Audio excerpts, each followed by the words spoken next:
તંદુરસ્તીની જાળવણી માટે જરૂરી છે યોગ। તો આવો જોઈએ યોગની આજની કડીમાં શું છે નવું।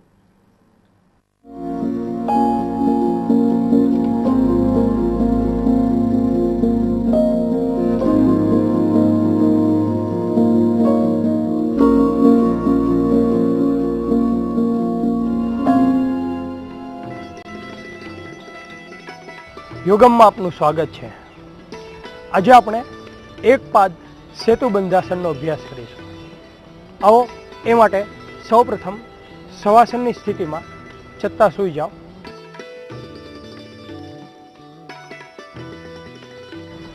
ધીમેથી બંને પગને વાળીને નિતંબ પાસે લાવો। ત્યારબાદ બંને હાથના સહારે કમરને ઊંચી કરો।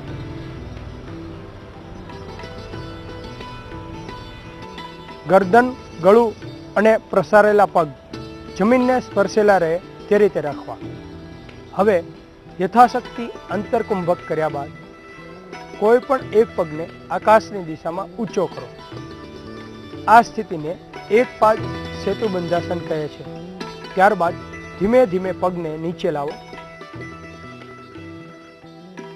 કમરમાંથી બંને હાથને છોડી સમગ્ર શરીરને શવાસનની મૂળ સ્થિતિમાં પાછું લાવી દો। શરીરને હળવું છોડી દો।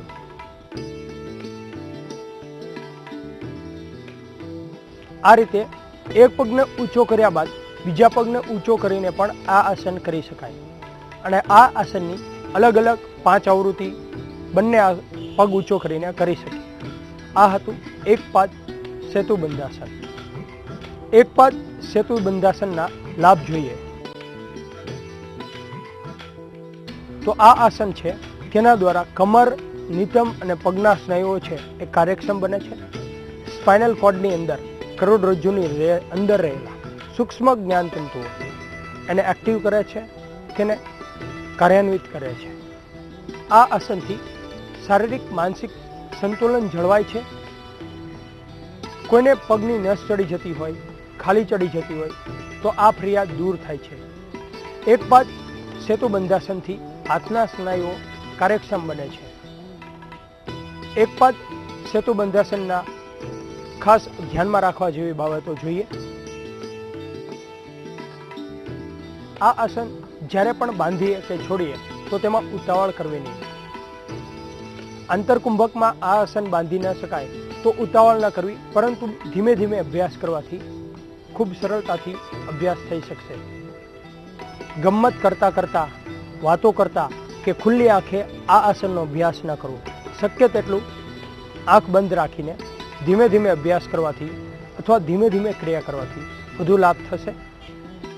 ઘણા બધા આસનો, યોગ અભ્યાસને લગતી વાતો, ઘણી જ માહિતી સાથે ફરી મળીશું। ત્યાં સુધી રજા આપશો। નમસ્કાર।